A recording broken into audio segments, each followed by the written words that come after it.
BSc final year में unit first का part second thermodynamic and kinetic aspects of metal complex वाले चले थे। उसमें चल रहे थे आपके स्टेबिलिटी ऑफ मेटल कॉम्प्लेक्स या sorry factor affecting stability of metal complex, ये चला था। Factors affecting stability of metal complex, धातु संकुलों के स्थायित्व को प्रभावित करने वाले कारक। ये कारक दो प्रकार के बताए थे।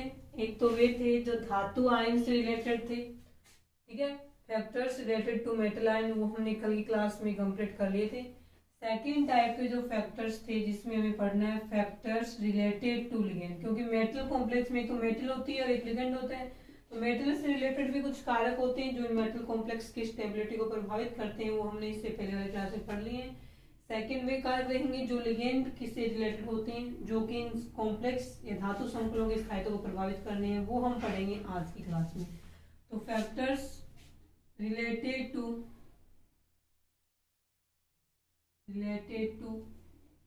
लिगेंड, ठीक है, लिगेंड से रिलेटेड जो फैक्टर्स है वो हम आज की क्लास में पढ़ेंगे। सबसे पहला जो फैक्टर है वो रहेगा charge and size of ligand. पहला जो फैक्टर है जो लिगेंड से रिलेटेड है, जो धातु संकुलों के स्थायित्व को प्रभावित करता है, वो रहेगा charge and size of ligand. Ligand की साइज और लिगेंड पे चार्ज कितना है ये देखिए। इसमें ये बोला लिगेंड का चार्ज, और चार्ज जितना ज्यादा होगा, चार्ज क्या होना चाहिए लिगेंड पे, एक अच्छे लिगेंड के लिए चार्ज हाई हो और उसका साइज क्या हो, स्मॉल। साइज क्या होना चाहिए, उसका छोटा होना चाहिए। ऐसे लिगेंड, ऐसा लिगेंड जिसके ऊपर चार्ज यानी आवेश ज्यादा हो, साइज छोटा हो, वो एक अच्छा लिगेंड है, वो माना जाता है, क्योंकि वो धातु परमाणु के साथ में बहुत अच्छे से बॉन्ड बना लेता है। तो ऐसे लिगेंड के द्वारा बनाए जाने वाले जो कॉम्प्लेक्स होते हैं वो क्या होते हैं, स्टेबल कॉम्प्लेक्स या स्थायी संकुल माने जाते हैं, ठीक है।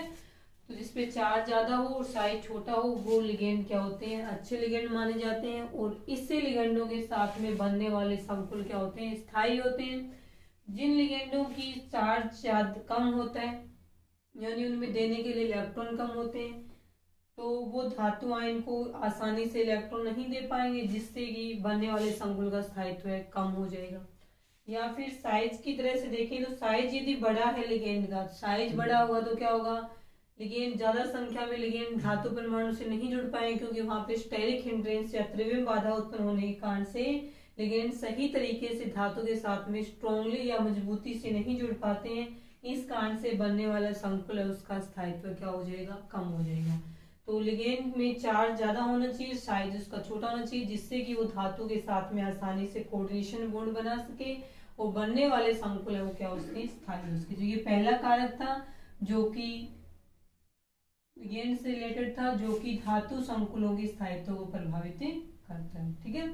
उसके बाद देखिए दूसरा कारक जो धातु संकुलों के स्थायित्व को प्रभावित करता है, वो देखिए क्या होता है। दूसरे में आता है basicity of ligand, basicity of ligand, Hindi में नाम रहेगा लिगेंडों की अक्षार्यता, लिगेंड की अक्षार्यता, बेसिसिटी। कल की क्लास में भी देखा था हमने कि जो मेटल लिगेंड वाले कॉम्प्लेक्स होते हैं, जिसमें इस प्रकार से फॉर्मूला है, मेटल क्या करता है, कोऑर्डिनेशन बॉन्ड के द्वारा इलेक्ट्रॉन लेता है, यानी इसके बीच में इस प्रकार का बॉन्ड बनता है, इलेक्ट्रॉन एक्सेप्ट करता है इस कोऑर्डिनेशन बॉन्ड के द्वारा। इलेक्ट्रॉन लेने वाले क्या होते हैं, लुईस एसिड होते हैं, और ये इलेक्ट्रॉन डोनर के रूप में कार्य करते हैं, और इलेक्ट्रॉन देने वाले क्या होते हैं, लुईस बेस होते हैं। तो धातु आयनों की तो क्या होती है, एसिडिटी होती है, एसिड की जो प्रकृति नेचर होती है एसिडिटी होती है, और लिगेंड बेस के रूप में कार्य कर रहे हैं, क्योंकि ये इलेक्ट्रॉन देते हैं, इलेक्ट्रॉन देने वाले लुईस के अनुसार बेस होते हैं। तो इनकी जो नेचर होती है ना, इलेक्ट्रॉन देने की, आसानी से देते हैं नहीं देते हैं, ये वाले बेसिसिटी के नाम से जानी जाती है। बेस की क्या होती है, बेसिसिटी होती है, क्षारीयता होती है। तो इसमें ये आता है कि बेसिसिटी है वो लिगेंड की किस प्रकार से इसको प्रभावित करते हैं। तो बेसिसिटी क्या होनी चाहिए, ज्यादा होनी चाहिए। संकुल में लिगेंड की बेसिसिटी अक्षारीयता ज्यादा होगी वह उतनी ही आसानी से क्या करेगा, अपने इलेक्ट्रॉन धातु आयन को देकर के उतनी ही आसानी से उसके साथ में एक स्ट्रॉन्ग कोऑर्डिनेशन बॉन्ड बना लेता है, जिसके कारण से बनने वाले संकुल क्या होते हैं, स्थायी होते हैं। तो इसमें रिलेशन बनाना चाहें तो बेसिसिटी समानुपाती क्या हो जाएगा, स्टेबिलिटी। अब किसकी बेसिसिटी, तो बेसिसिटी ऑफ लिगेंड, किसी भी संकुल में लिगेंड की बेसिसिटी जितनी ज्यादा होगी, लिगेंड की क्षारीयता जितनी ज्यादा होगी, यानी उसकी क्षारीयता ज्यादा है, इसका मतलब उसकी इलेक्ट्रॉन देने की प्रवृत्ति ज्यादा है, इलेक्ट्रॉन देगा मेटल को, जिससे कोऑर्डिनेशन बॉन्ड बनेगा। जितनी आसानी से इलेक्ट्रॉन देता है उतनी ही आसानी से मेटल और लिगेंड के बीच में कोऑर्डिनेशन बॉन्ड बनता है। ये संकुल के बीच में, ये जो मेटल और लिगेंड के बीच में कोऑर्डिनेशन बॉन्ड बन रहा है, इसका स्थायी, ये जितना ज्यादा स्ट्रॉन्ग होगा बनने वाले संकुल का स्थायित्व उतना ही क्या रहेगा, ज्यादा रहेगा। तो बेसिसिटी ऑफ लिगेंड समानुपाती होती है स्टेबिलिटी ऑफ कॉम्प्लेक्स की, यानी वह लिगेंड जिसकी क्षारीयता ज्यादा होती है उसके द्वारा बनाए जाने वाले संकुलों का स्थायित्व भी क्या होता है, ज्यादा होता है। अब बात की जाए H2O है, अब बात की जाए NH3, किसकी क्षारीय प्रकृति ज्यादा है, इसमें ऑक्सीजन पे लोन पे यानी H2 जब लिगेंड के रूप में होता है तो इसका ऑक्सीजन परमाणु दाता परमाणु के रूप में कार्य करता है, दो लोन पेयर हैं। अमोनिया या NH3 जब किसी संकुल में लिगेंड के रूप में कार्य करता है तो इसका नाइट्रोजन परमाणु है वो दाता परमाणु के रूप में कार्य करता है, इस पे सिर्फ एक लोन पेयर है। तो इसको देख के बताएं कि इसमें कौन से की H2O और NH3 दोनों लिगेंड है, दोनों अलग अलग संकुल बना रहे हैं, एक में लिगेंड के रूप में H2O है और एक में लिगेंड के रूप में NH3 है। तो इसमें से कौन से के द्वारा बनाए जाने वाले संकुलों का स्थायित्व ज्यादा होगा, नहीं इससे बनने वाले संकुल अधिक स्थायी है या इससे बनने वाले, या फिर हम इसको एक लिख के देख लें कि CO H2O 6+3 दोनों सेम कॉम्प्लेक्स है कोबाल्ट के, एक में लिगेंड के रूप में H2O है और दूसरे में आपका लिगेंड के रूप में क्या है, NH3, सेम है ना, +3+3 चार्ज है कोबाल्ट, सिर्फ लिगेंड चेंज किए हुए। तो इनमें से जिस लिगेंड की क्षारीयता ज्यादा होगी वही संकुल क्या होगा, स्थायी होगा। तो आप बताएं। अब देखेंगे कि इसमें तो एक ही लोन पे नाइट्रोजन पे इस पे दो हैं, तो ये आसानी से रहेगा, तो इसके पास ज्यादा है इलेक्ट्रॉन, लेकिन ऐसा नहीं होता है। ऑक्सीजन की विद्युत ऋणात्मकता नाइट्रोजन की तुलना में क्या होती है, ज्यादा होती है। जिसकी EN ज्यादा होती है, जिस दाता परमाणु की EN ज्यादा होती है वो आसानी से अपने इलेक्ट्रॉन नहीं दे पाता है, क्योंकि EN का मतलब EN ज्यादा है, इसका मतलब इलेक्ट्रॉन आकर्षित करने की प्रवृत्ति ज्यादा है, न कि डोनेट करने की। और ये यहाँ डोनर एटम के रूप में है, तो यहाँ दाता परमाणु है, तो यहाँ इलेक्ट्रॉन डोनेट करने का कार्य करेंगे। अब नाइट्रोजन की विद्युत है तो नाइट्रोजन पे एक ही इलेक्ट्रॉन एक लोन पे है, इस पे दो है, यहाँ भी ज्यादा है, लेकिन नाइट्रोजन की जो विद्युत ऋणात्मकता है वो ऑक्सीजन से कम होने के कारण से यहाँ पे नाइट्रोजन परमाणु है वो आसानी से ऑक्सीजन की तुलना में अपने इलेक्ट्रॉन आसानी से धातु को देकर के इसके साथ में आसानी से बॉन्ड बना लेता है। तो किसकी क्षारीयता ज्यादा होगी, NH3 की ज्यादा होगी। NH3 की ज्यादा होगी तो जिसकी क्षारीयता लिगेंड की ज्यादा होती है उसके द्वारा बनाए जाने वाले संकुल का स्थायित्व भी क्या होगा, ज्यादा होगा। तो याद है इसमें ये ज्यादा स्थायी संकुल है और ये कम स्थायी संकुल है। तो आप लिगेंडों के हिसाब से ना कि लिगेंड जो दाता, जिसमें जो दाता परमाणु है उस दाता परमाणु की EN या विद्युत ऋणात्मकता जितनी कम होती है वो उतना ही अच्छा लिगेंड होगा, क्योंकि उसकी क्षारीयता उतनी ही क्या रहेगी, ज्यादा रहेगी। लिखिए इसको, ये था सेकंड कारक लिगेंडों की क्षारीयता जो कि संकुलों के स्थायित्व को प्रभावित है। उसके बाद में देख लें तीसरा जो इसमें फैक्टर है वो है इसमें किलेट वाले।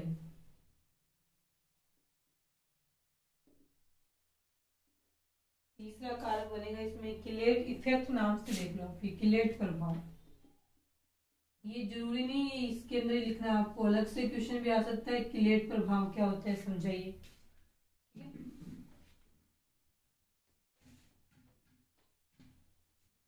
BSc सेकेंड ईयर में था एक किलेट प्रभाव वाला, किलेट प्रभाव, sorry chelate effect, chelate ring, chelate complex, chelation, 3-4 word थे नहीं, इसके साथ में एक वर्ड ये भी आता है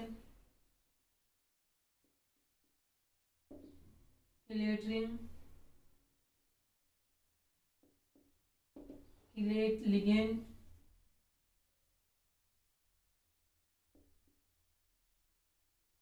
किलेट कॉम्प्लेक्स और किलेटिकरण।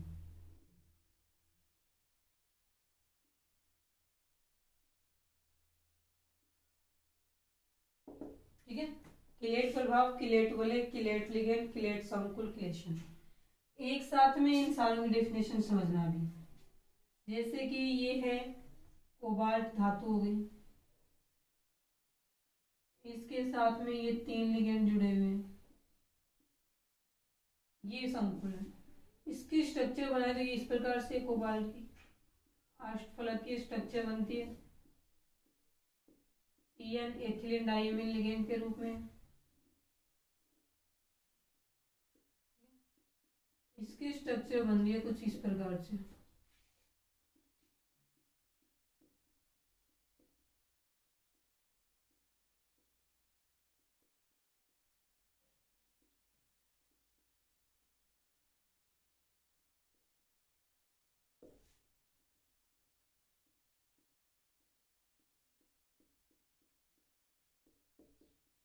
बन गया, ये देखिए, ये ऑक्टाहेड्रल कॉम्प्लेक्स बन गया इसका। इस प्रकार से इसकी स्ट्रक्चर होती है। आप देखेंगे ना इसमें ये क्या बन रही है, ये जो EN था एथिलीन डाइमीन लिगेंड, उसने एक तो रिंग ये वाला हटा दें यहाँ पे,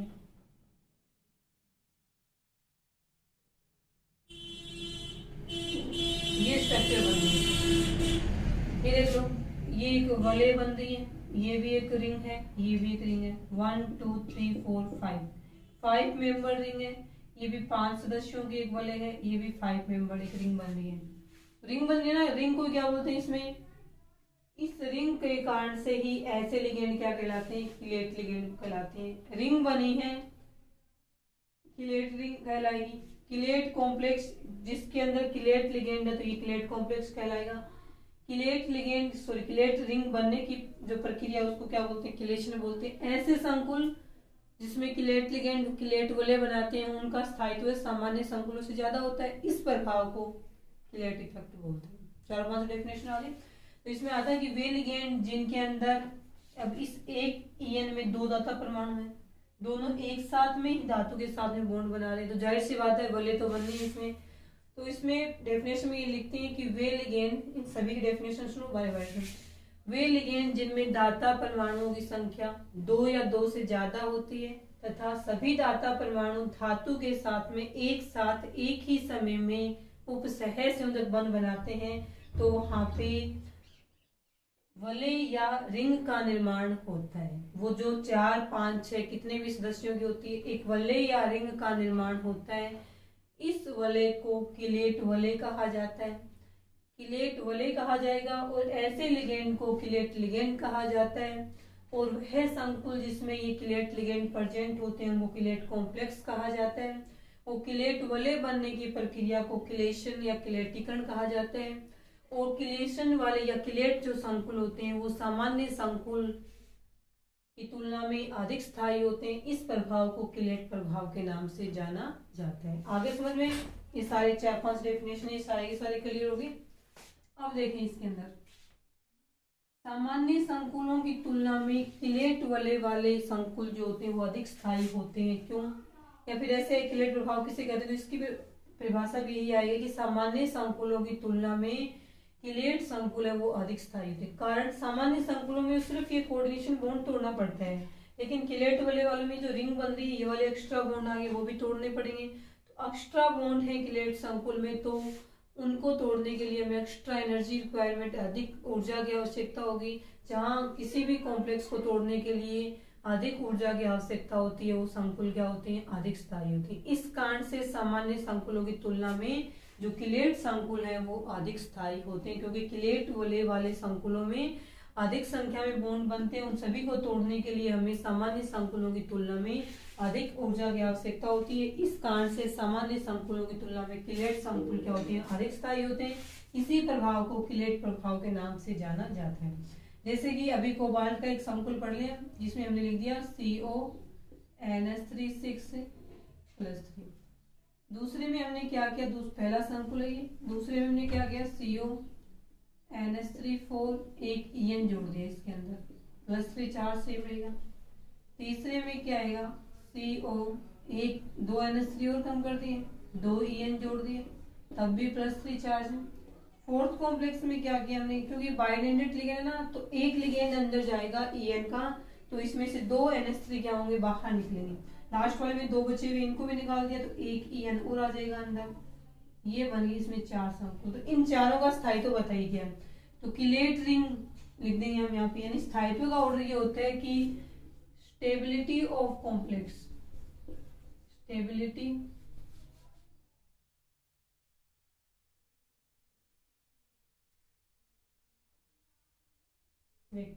आप 2 दिन फॉर्मूला ये याद रखना।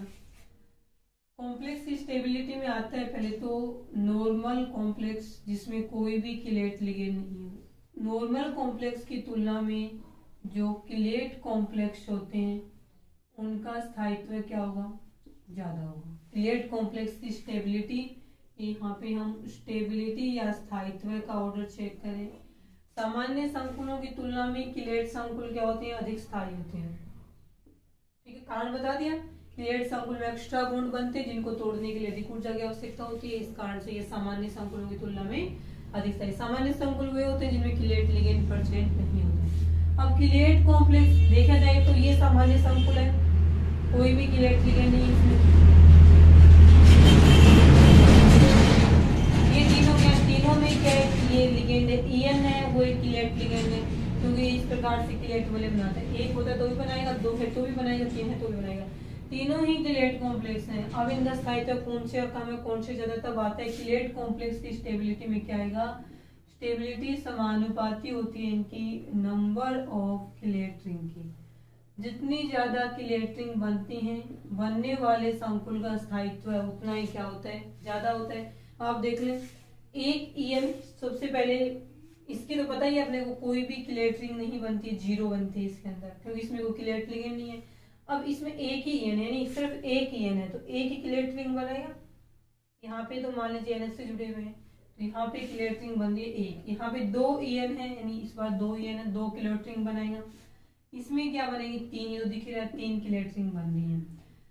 तो इस कारण से इनके स्थायित्व का क्रम कौन सा रहेगा, सबसे ज्यादा स्थायी होता है 4 नंबर वाला, जिसमें किलेट रिंग ज्यादा होती है। उससे कम 3 नंबर वाला, उससे कम 2 नंबर वाला, और सबसे कम 1 नंबर वाला रहेगा। 1 नंबर वाला तो सबसे कम स्थायी होना ही है, क्योंकि ये क्या है, सामान्य संकुल है।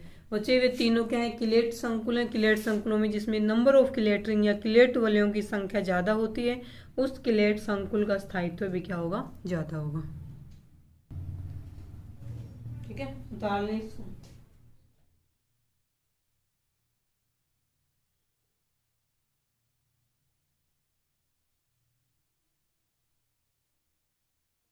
नंबर ऑफ किलेट रिंग वाला ना, किलेट इफेक्ट के साथ साथ में 4 नंबर पे याद है ना, मतलब इसमें तो सिर्फ हम यही पढ़ते हैं कि सामान्य संकुलों की तुलना में किलेट संकुल अधिक स्थायी होते हैं, तो इस एग्जाम्पल से हो जाता है। तो ये किलेट संकुल अधिक स्थायी, ये कम स्थायी, ये सामान्य।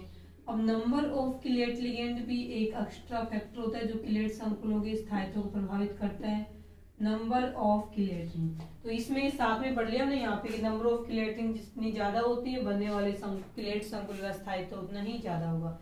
तो नंबर ऑफ किलेट रिंग वाले स्थायित्व में यही वाला आ जाएगा, यही एग्जाम्पल आ जाएगा।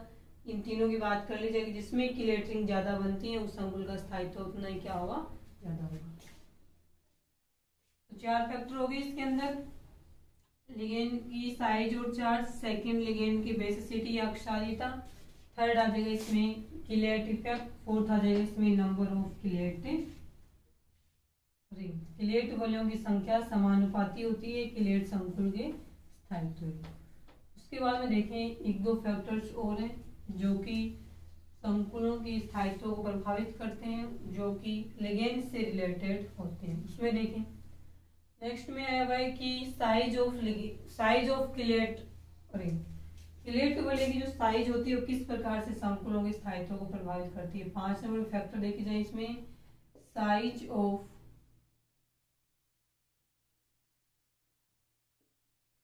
Chelate ring. अब हो सकता है किलेट रिंग 3 मेंबर्ड हो सकता है, 4 मेंबर्ड हो सकता है, 5 मेंबर्ड हो सकता है, 6, 7 तक आ जा सकती है। सबसे अधिक स्टेबल होते हैं 5 मेंबर्ड वाले। वे संकुल यौगिक जिसमें किलेट रिंग 5 सदस्यों की बनती है, वो सबसे अधिक क्या होते हैं, स्टेबल होते हैं। ये धातु आयन के साथ में 90 डिग्री का एंगल बनाते हैं। इस साइड चलेंगे स्टेबिलिटी या जो स्थायित्व है, यानी जैसे जैसे रिंग की साइज बढ़ती जाती है वैसे वैसे स्थायित्व है डिक्रीज यानी कम होते जाते हैं। और इस साइड चलते हैं तो भी इनकी स्टेबिलिटी या स्थायित्व क्या होता है, कम होता जाता है। तो सबसे अधिक स्थायी बेस किलेट संकुल होते हैं जिनमें किलेट वाले या फिर किलेट लिगेंड के धातु के साथ में कोऑर्डिनेशन बॉन्ड बनाने के बाद में 5 मेंबर रिंग बन रही हो, किलेट वाले बन रही हो, 5 सदस्यों वाली बन रही हो, तो वे अधिक स्थायी होते हैं क्योंकि वे धातु के साथ में 90 डिग्री का एंगल बनाते हैं। यहाँ तो क्या होता है, स्ट्रेन ज्यादा हो जाता है, रिंग में तनाव ज्यादा हो जाता है। 3 मेंबर वाले में तनाव सबसे ज्यादा होता है, तनाव ज्यादा, स्ट्रेन ज्यादा होने के कारण से रिंग स्टेबल या स्थायी नहीं रह पाती है। इस कारण से ये वाले 3 और 4 मेंबर रिंग वाले जो किलेट रिंग बनाते हैं वो क्या होते हैं, अस्थायी हो जाते हैं। ठीक है, इधर इसमें लिगेंड की साइज से रिलेटेड सर्कुलेट रिंग है, उसकी साइज से रिलेटेड फैक्टर जो धातु संकुलों के स्थायित्व को प्रभावित करता है। उसके बाद में देखें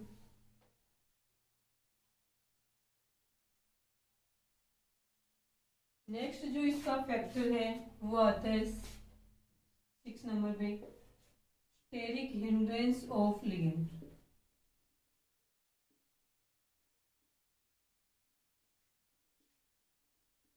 त्रिविम बाधा, ठीक है, एक प्रकार से लिगेंड के साइज से रिलेटेड है।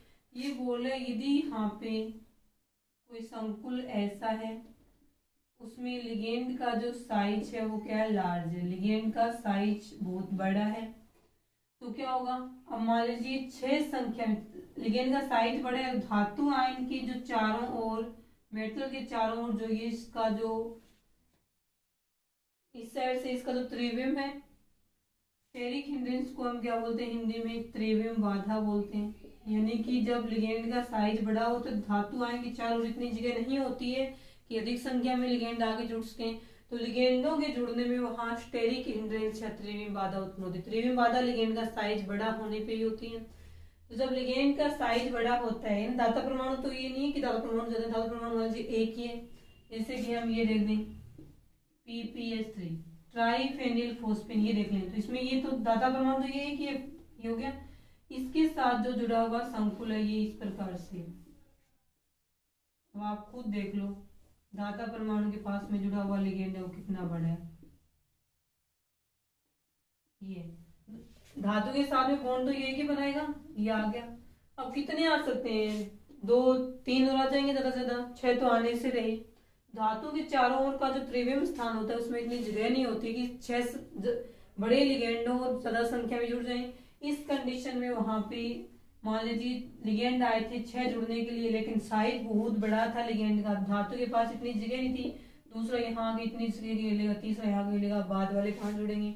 आए थे 6 लिगेंड, अष्टफलकीय संकुल था, बनना था अष्टफलकीय संकुल धातु के साथ में 6 लिगेंड जुड़ करके, लेकिन लिगेंड का साइज बहुत बड़ा होने के कारण से वो 6 लिगेंड धातु परमाणु के साथ नहीं जुड़ पाए क्योंकि जगह कम थी धातु के चारों ओर। इस कारण से स्टेरिक हिंड्रेंस त्रिविम बाधा उत्पन्न होने से उनमें से केवल 4 लिगेंड ही जुड़ पाए। 4 लिगेंड ही जुड़ पाए तो टेट्राहेड्रल या वर्ग समतलीय संकुल बन जाता है। किसकी तुलना में बनना चाहिए था 6 लिगेंड जुड़ करके अष्टफलकीय संकुल, लेकिन लिगेंड का साइज बड़ा होने से स्टेरिक हिंड्रेंस उत्पन्न हुई और स्टेरिक हिंड्रेंस के उत्पन्न होते ही वहां पे कम संख्या में लिगेंड जुड़ने से जो संकुल बनना चाहिए था वो संकुल नहीं बन पाता। ये देख लें आप, अब लिगेंड का साइज बड़ा समझ के आप ये मत कर लेना कि उसमें दाता परमाणु की संख्या ज्यादा है एक ही दाता परमाणु, लेकिन इसके साथ जुड़े हुए समूह क्या है, बड़े बड़े हैं। अब देखें इसके अंदर लिगेंड का साइज जब बड़ा होता है तो वहां पे धातु परमाणु के चारों ओर इतना स्थान नहीं होता है कि ज्यादा संख्या में लिगेंड जुड़ जाए। साइज बड़ा होने के कारण से वहां स्टेरिक हिंड्रेंस या त्रिविम बाधा उत्पन्न होती है। अब कोई ऐसा संकुल था कि लिगेंड के साथ में जुड़ करके वो अष्टफलकीय रूप में ही ज्यादा स्थायी है, लेकिन लिगेंड का साइज बड़ा था तो अष्टफलकीय संकुल नहीं बन पाया, तो क्या बनाना पड़ा, चतुष्फलकीय संकुल बनाना पड़ा। चतुष्फलकीय संकुल बनाना पड़ा तो उस कंडीशन में चतुष्फलकीय संकुल का स्थायित्व अष्टफलकीय वाले से कम हो गई। इस प्रकार से जो बनने वाले संकुल है उसका स्थायित्व है वो कम हो जाता है, इसकी जो स्टेबिलिटी है वो क्या हो जाएगी, यहाँ पे डिक्रीज हो जाएगी। ठीक है, ये था त्रिविम बाधा। त्रिविम बाधा का मतलब है लिगेंड का साइज बड़ा होने के कारण से धातु परमाणु के साथ में, धातु परमाणु के चारों ओर इतनी जगह नहीं होती है कि ये सभी लिगेंड अधिक संख्या में आकर के धातु परमाणु के साथ में जुड़ सकें, तब वहां पे कम संख्या में लिगेंड जुड़ेंगी। कम संख्या में लिगेंड जुड़ने से कम स्थायी संकुलों का निर्माण वहां पे होता है। इसके बाद यदि यहाँ पे देखा जाए तो स्ट्रॉन्ग लिगेंड या वीक लिगेंड वाली बात आती है, तो स्ट्रॉन्ग लिगेंड और वीक लिगेंड वाले में इसमें क्या आता है वो देखें। स्ट्रॉन्ग लिगेंड के साथ में बने हुए संकुल का स्थायित्व यहाँ पे हमेशा ही क्या रहेगा, ज्यादा रहेगा। स्ट्रेंग लिगेंड होता है वहां पे CFSC का मान, स्ट्रॉन्ग लिगेंड होता है वहां पे क्रिस्टल क्षेत्र विपाटन ऊर्जा का मान ज्यादा होता है, ये ज्यादा होता है वहां पे क्रिस्टल क्षेत्र स्थायीकरण ऊर्जा का मान ज्यादा होता है। यानी लिगेंड कैसा होना चाहिए, स्ट्रॉन्ग लिगेंड के द्वारा बनाए जाने वाले संकुल अधिक स्थायी होते हैं, क्योंकि ऐसा लिगेंड होता है, स्ट्रॉन्ग लिगेंड होता है, स्ट्रेंथ ऑफ लिगेंड में आ जाएगा ये फैक्टर। तो वहां पे क्रिस्टल क्षेत्र विपाटन ऊर्जा ज्यादा होती है, यानी कम ऊर्जा और ज्यादा ऊर्जा, EG और T2G कक्षा का ऊर्जा के अधिक अंतर से विपाटित होते हैं, इस कारण से ये ज्यादा होती है। तो ये CFSC क्रिस्टल क्षेत्र स्थायीकरण ऊर्जा का मान भी क्या होता है, ज्यादा होता है, तो संकुलों का स्थायित्व भी क्या हो जाएगा, इसके अंदर बढ़ जाते हैं। ठीक है, अब उभयतंतुक लिगेंड वाली बात है, तो एक में तो ये है, ये इसमें कार्बन परमाणु भी दाता परमाणु के रूप में कार्य कर सकता है और नाइट्रोजन परमाणु भी दाता परमाणु के रूप में कार्य कर सकता है। जब कार्बन परमाणु दाता परमाणु के रूप में होता है तो इसका नाम क्या होता है, और नाइट्रोजन होता है दाता परमाणु के रूप में, नाम क्या होता है, आइसोसाइनो। अब बताइए वो संकुल स्थायी होगा जिसमें कार्बन दाता परमाणु के रूप में है, या फिर वो संकुल अधिक स्थायी होगा जिसमें नाइट्रोजन परमाणु दाता परमाणु के रूप में है। और ऐसे लिगेंड क्या कहलाते हैं, एम्बिडेंटेट लिगेंड वो कहलाते हैं, यानी वे लिगेंड जिनमें दो या दो से अधिक दाता परमाणु होते हैं, लेकिन एक समय में केवल एक परमाणु ही दाता परमाणु के साथ दाता परमाणु के रूप में कार्य करके धातु के साथ में कोऑर्डिनेशन बॉन्ड बनाता है। तो ऐसे लिगेंड एम्बिडेंटेट लिगेंड या फिर उभयतंतुक लिगेंड कहलाते हैं। तो इसमें से वह संकुल जिसमें कम ईएन वाला परमाणु दाता परमाणु के रूप में कार्य करता है, उसके द्वारा बनने वाले संकुल का स्थायित्व ज्यादा रहेगा, और अधिक ईएन वाला परमाणु जिसमें दाता परमाणु के रूप में कार्य करता है, तो उसके द्वारा बनने वाले संकुल का स्थायित्व कम होगा। तो इसमें साइनाइड जहाँ पे कार्बन परमाणु दाता परमाणु के रूप में कार्य करता है, उसकी ईएन कम होने के कारण से उसके द्वारा बनने वाले कॉम्प्लेक्स है वो ज्यादा स्टेबल होगा। और जहाँ नाइट्रोजन परमाणु दाता परमाणु के रूप में कार्य करता है, तो उसके द्वारा बनाए जाने वाले संकुल का स्थायित्व क्या रहेगा, कम रहेगा इसकी कंपैरिजन में, जिसमें कम ईएन वाला कार्बन परमाणु दाता परमाणु के रूप में कार्य करता है। ये थे आपके लिगेंड से रिलेटेड फैक्टर्स जो धातु संकुलों के स्थायित्व को प्रभावित करते हैं। धातु संकुलों के स्थायित्व को प्रभावित करने वाले संकुल जिसमें लिगेंड से रिलेटेड और मेटल से रिलेटेड दोनों हो गए कंप्लीट। इसके बाद जो इसका नेक्स्ट क्वेश्चन आगे ट्रांस इफेक्ट है वो इससे पहले करवाया हुआ है, और आगे के जो इस यूनिट के नेक्स्ट क्वेश्चन बचे हुए हैं वो हम करेंगे नेक्स्ट क्लास में। आज के लिए इतना ही।